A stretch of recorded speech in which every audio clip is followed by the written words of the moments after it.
Run, river, run, run through the hills. Run, river, run to the sea. Run, river, run to your place beneath the sun. Run, river, run over me. Hi, this is Jan Lewis. Welcome to be my guest. Today from Foster, Rhode Island, we have Dr. Joanne Petrucci Andrews. Did I say that right? Yes. Welcome, Joanne. No, thank you. Joanne has written, oh my God, what is it, five? Yeah. Five books.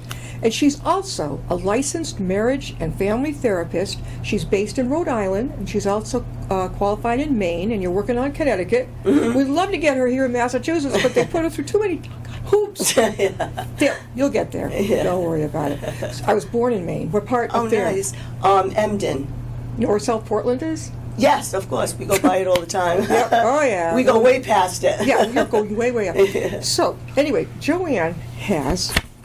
First one, these are the children's books, and they're terrific. This first one, Ryan's New World, tell us about what this is so important and why. Yep, so this is actually my newest book. It's basically based on the pandemic.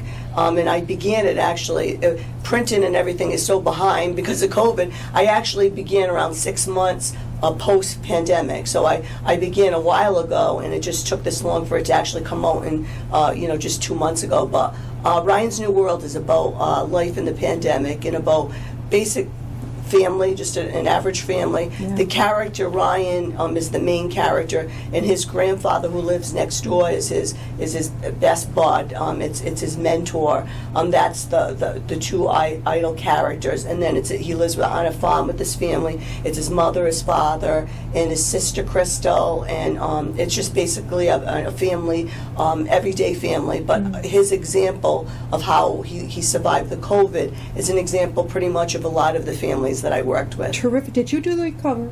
Yeah, my brother actually is the illustrator. He's on the back cover. Yeah, Yeah, he's a comedian. We should get him on here. Yeah, oh, he would love to come on. Where does he definitely. appear? He does all different things, like a stand-up comedy and whatnot. Yeah. We should get him on here. We Yeah. need, Yeah, lighten it so up. this right? is so cute. So it's Ryan's New World, and it's about a child going through the COVID. And boys, I've been hearing more and more in the news about how our children with mental health issues are really suffering. Yeah. It was scary for them. Yeah, and part of the issue is because it's a pandemic, it's a universal concept. Yeah. So it's like not only children, but if the parents are having a hard time, imagine how it is when you have a parent that has trying to figure things out and struggling. Teachers are having a hard time because they're trying to figure out long distance learning, virtuals. Some teachers that really weren't very savvy when it came to the computer now are thrown into it. Parents are now being asked to be teachers. It's definitely. It's just everything at the same time. Yeah, the mother of my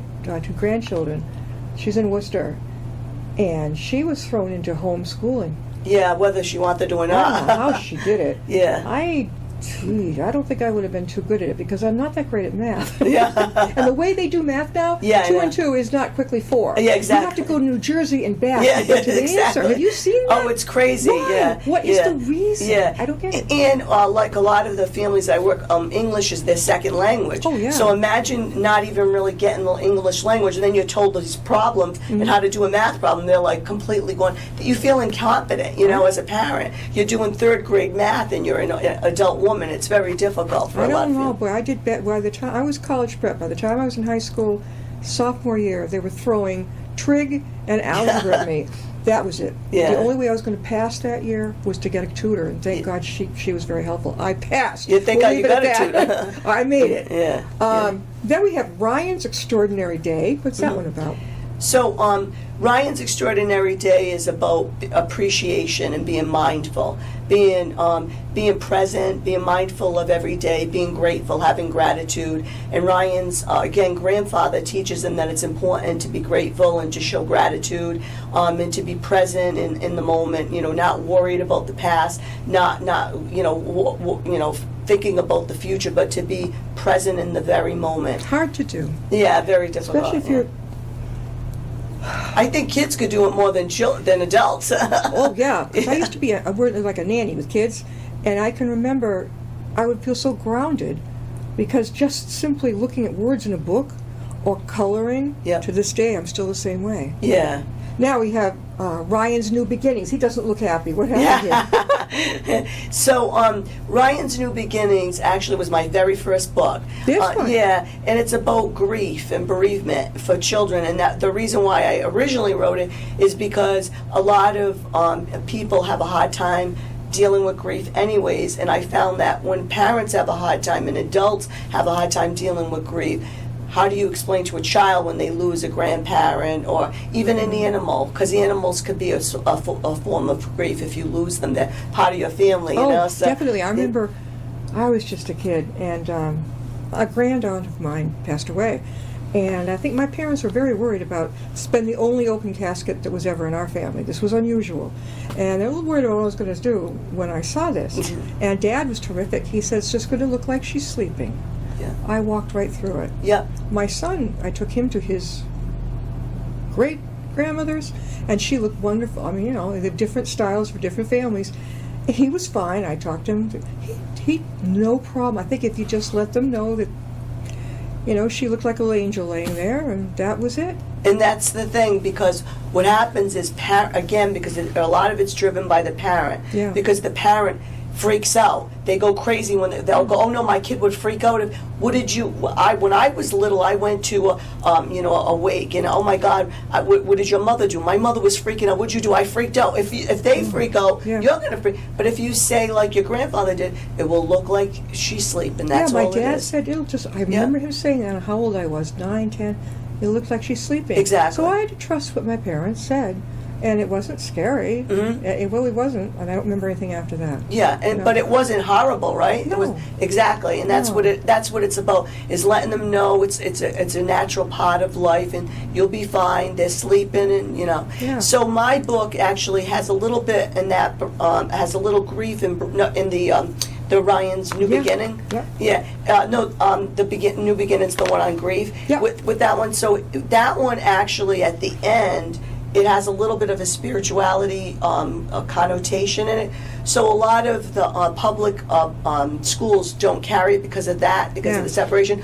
But a lot of the parochial schools do have it. That's good. Yeah. We should get this at all schools. Yeah. By the way, have you heard about this crazy stuff they're doing about segregating books? Oh yeah, yeah, I did hear. Yeah. Unbelievable. Yeah, and a lot of other crazy thing they're doing. Yeah, a little over the top. Yeah, you know, for really. little Now, ones, yeah. She's also got. Well, first of all, how can they get your books, your children's books? Yep. So actually for Ryan's beginning is for Halo Publisher, which was a different publishing company that I worked with when I first began writing my books, and then I've actually gone with Stillwater Printing now locally in Rhode Island. So Halo is for the first one. The others and continuing going forward is Stillwater.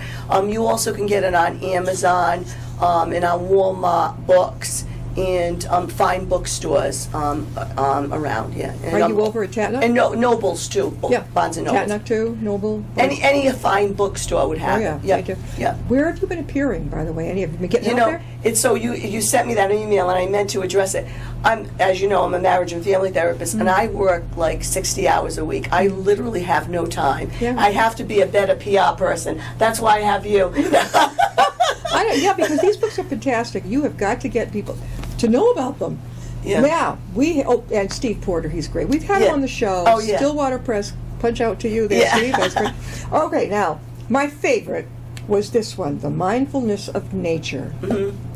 And these are in ABC. Yeah. What made you decide to do that? Yeah, only because obviously I'm trying to really appeal to everyone, and children are one that I really want to appeal. Even though it's not sort of a children's book, it's a comprehensive because it's alphabet, you know. And so with Mindfulness of Nature, it was pretty much attributing positive language, literally mindfulness kind of language, for every letter, so that it's like Dr. Seuss, Cat in the Hat. It's just rhyming kind of things where it comes easy. It's not complicated, really simple, awesome, amazing. You know, just very simple language and positive, and that's the mindfulness part. Nothing negative, positive. The pictures are all over. When we traveled, Gorgeous. yeah. This looks like Kingfield, Maine, Jan. Yeah. Yeah, that was during the fall. I mean, you could tell with the beautiful.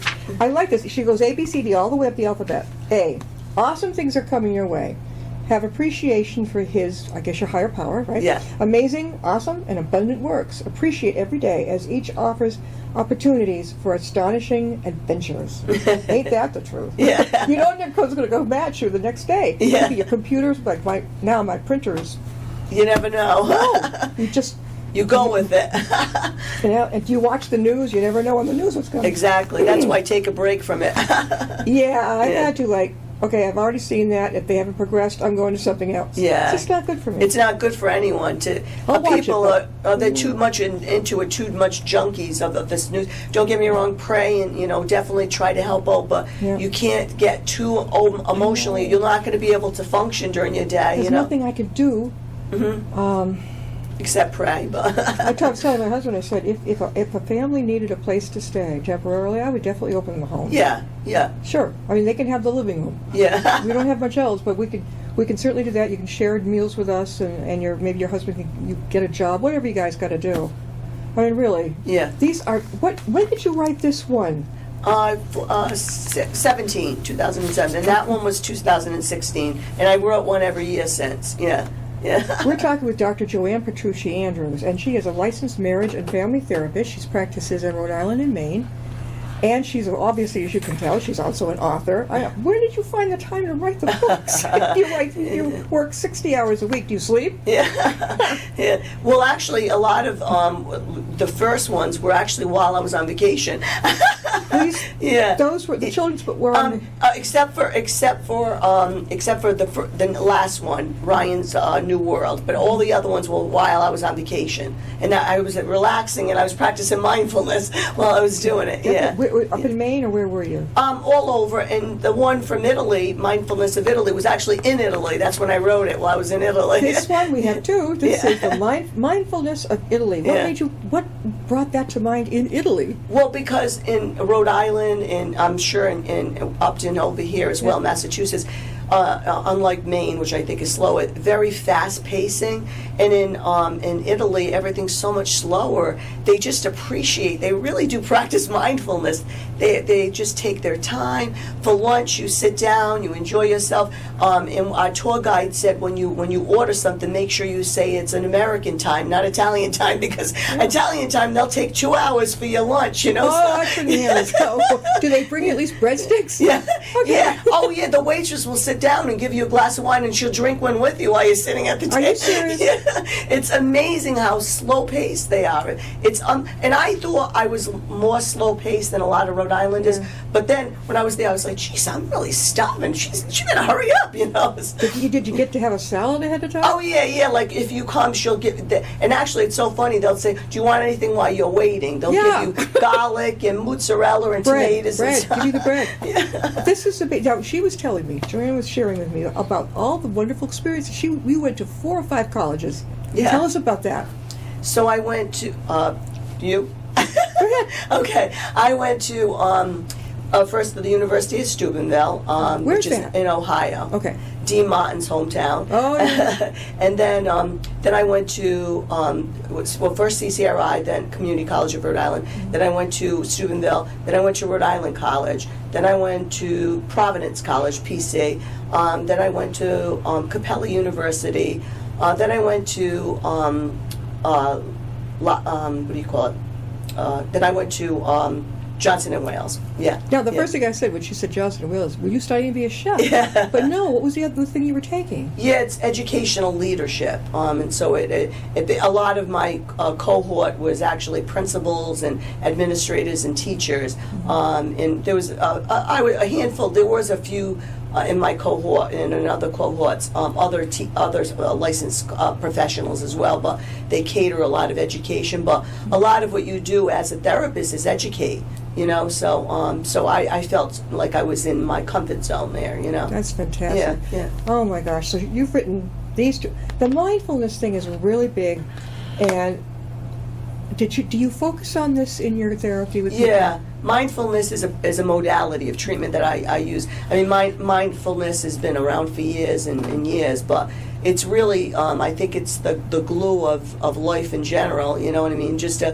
I think that's the problem, that we don't practice the mindfulness philosophy. Everybody's worried about, the future, things to come. Oh my gosh, but what if, could have, and then the past could have, would have, should have, and they're not present in this moment. They're not enjoying, the experience of where they are. When you say life is just about the destination, about not about just the destination, it's about the journey. People just worry about that whole destination, and they forget about the journey and forget about the experience. Just to immerse yourself in what's happening now, enjoy what's happening, and emerge whatever you're with, the people that you're with, listen to them, have a good conversation, and not be so worried about everything. That's the problem, and I see that a lot of times with electronics and cell phones. That's a problem with a lot of young people today. That's all they do. This is it, right? That's it. They could be sitting at the same dining table in a restaurant.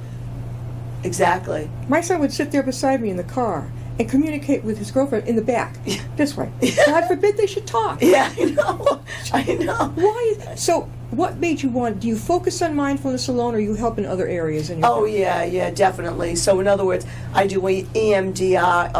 Autism, I think. Right? What was that? Autism. I read about. I work with autism, developmental disorders. I work with couples, gay and lesbian rights over the age of 18. I work with children, adolescents. I pretty much everyone, but. Yeah. So in modalities of treatment, mindfulness, I do cognitive behavior therapy, CBT, dialectic behavior therapy, DBT. I do EMDR, eye movement desensitization response. A lot of different modalities, to be quite honest with you. Did you know growing up that this was going to be your thing? Well, I didn't. I knew I loved children. I loved to work with people. Yeah. And so very young on, I started, working. I did teaching and working for a special education teacher. And I was a youth minister when I was in college at Steubenville, because it's a Christian-based college. Working with people in general, group homes, nursing homes, all that kind of stuff. Yeah. Activity directed, but to know for sure a therapist, I don't even think I knew back then what a therapist was. I never went to therapy when I was a little kid. Sure. So, but as I got, as an adult, I realized what therapy was and all of that. And actually, my first experience in therapy was when I was in college. I had test anxiety. Did we all? Oh, yeah. That's the what do you call it? The SAT? Oh, Remember that gosh. 3 hours? 3 hours of sitting in one place, no break. By the end of about 3 hours, I was so exhausted. I remember saying, "When in doubt, circle 3." Yeah. And I made it to college. Oh, wow, that's great. You should play the lottery. Well, my my little grandson, about the time I had read about autism, and I don't know if his parents noticed it yet, but they were terrific after. It's about going on 18 months, and I would call out his name, and he would not respond. He would not look at me. I said, oh. So I let them know. I said, you might want to investigate the autism thing. This because in my side of the family, I've never seen anything like this. She did. She had the people come. He was just a little guy. Work with him at home. Come to their apartment. Now he's in regular school, and you'd never know the difference. Oh, wow. So he didn't get a diagnosis? He got the diagnosis, he did? And luckily, because I caught it early enough and passed it to them, he's doing great. He's this little scientist. Oh, wow, that's awesome. It's unusual. Yeah, it's early intervention. That's the key. Yeah. A lot of people, especially young parents, they don't really know. So sometimes it takes somebody wise to see that and to observe it and say, this is not quite typical behavior. No. And which is great because it's early intervention. Get an early intervention as soon as you can. Yeah. And that's the key to helping it. No, I knew something was wrong. Yeah. I've never seen a child in my family, my cousins, myself. We would always respond to our name. Yeah. And talk. But I thought, well, maybe he's just a busy baby, like his father was. But I thought, no, they usually look back, or come here. Yeah. Like, I thought there's something hooey here, and I think this time that they knew about it. Yeah. And they took it great. Oh, wow. They got it right to the doctor, and they said, oh, yeah. That's the key. And I don't think he's had any medication at all. Oh, that's awesome. Yeah. Yeah. We have been talking with Joanne Petrucci Andrews, and she is not only a family and marriage and family counselor, therapist. She's also a wonderful author, and she has, as we were talking before, she penned these books for children. Ryan's New Beginnings, that helps children deal with grief. Okay, Ryan's New Beginnings. And we have this one, very, very timely, Ryan's New World, meaning children going through the COVID And a lot of kids, a lot of people, adults too, are being terribly affected by this. Really excellent for the kids. And we have Ryan's Extraordinary Day. Is he actually a little child in your family? He's my grandson. I mean, this kid looks really cute. And it's your brother who does the... Yeah, he does the pitches. And Yeah. he's a stand-up comedian. Yeah. Her brother. And he did these too, right? No, not those two. No, So just this is the Mindfulness children. of Nature, right? And the Mindfulness of Italy. Did you have this done at Stillwater? These were Yeah, done. yeah. So Mindfulness of Nature came from Halo Books, Yep. and Mindfulness of Italy is from Stillwater. That one was 2017, and this one was 2018. Now, have you got more coming? Yeah, Ready for the talk? I want to do one on bullying. Oh, yeah. fantastic. Yeah, Oh, yeah. yeah, yep. Yep. Adults as well. I've heard something amazing that in senior centers and even in senior nursing homes, there's bullying. There is, yeah. Isn't that interesting? Yeah, because many times first of all, it's instinctual, to sort of defend your roost, no matter what, how old you are.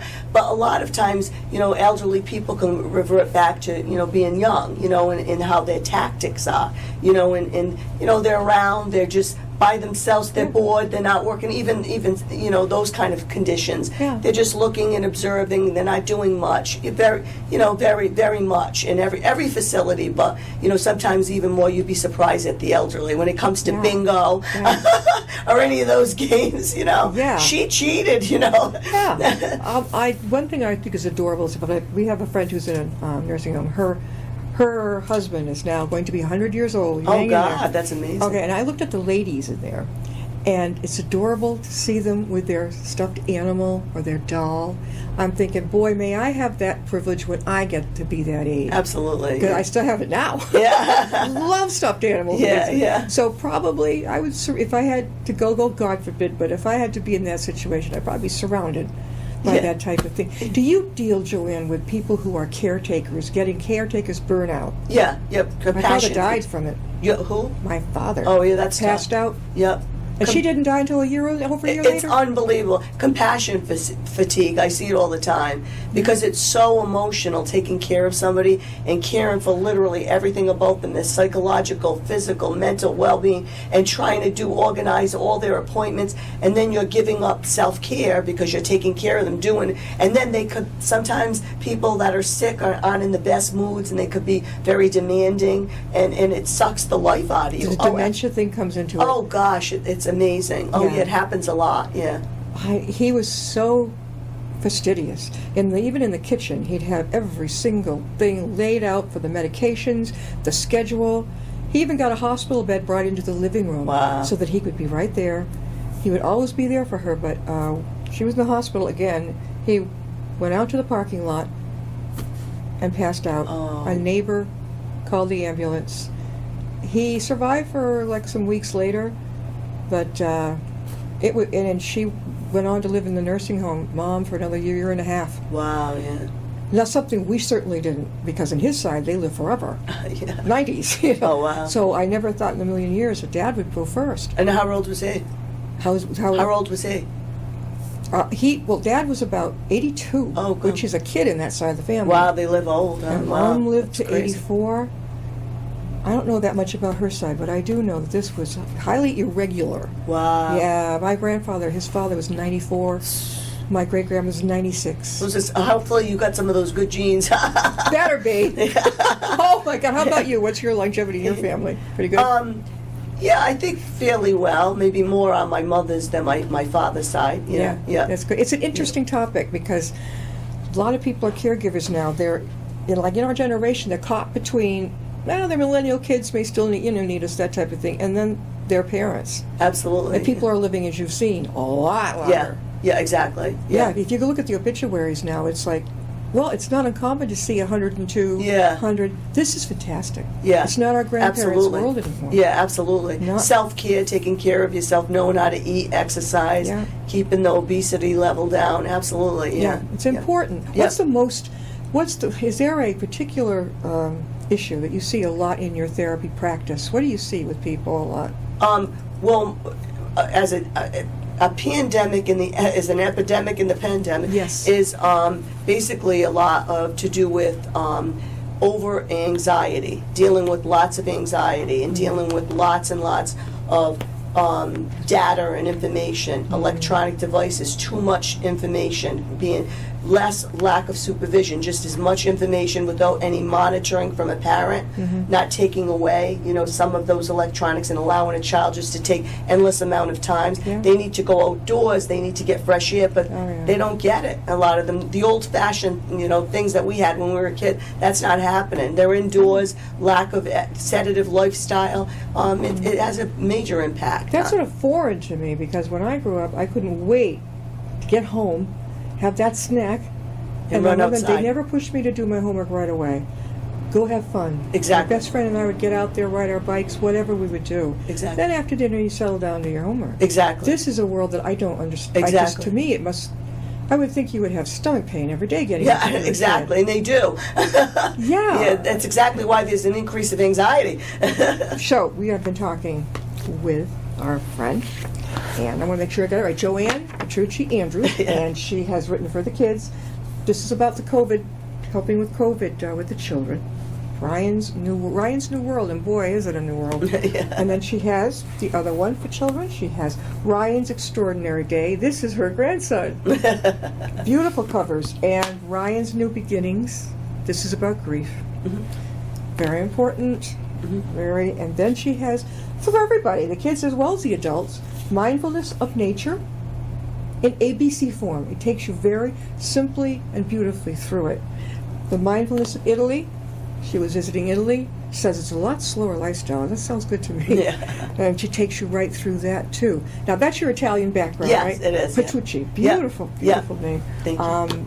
So you went there. Now you think there's another one coming up, another book. Bullying. Bullying. Yeah. Okay. When do you think we might see that? Yeah, every year I want to come up with a new one, so Yeah. 2022.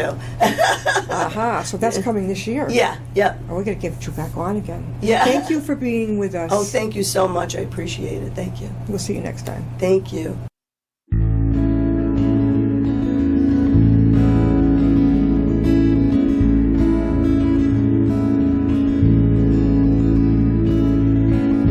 Riding on a shooting star, heading out toward a dream. Tomorrow's even closer than it seems.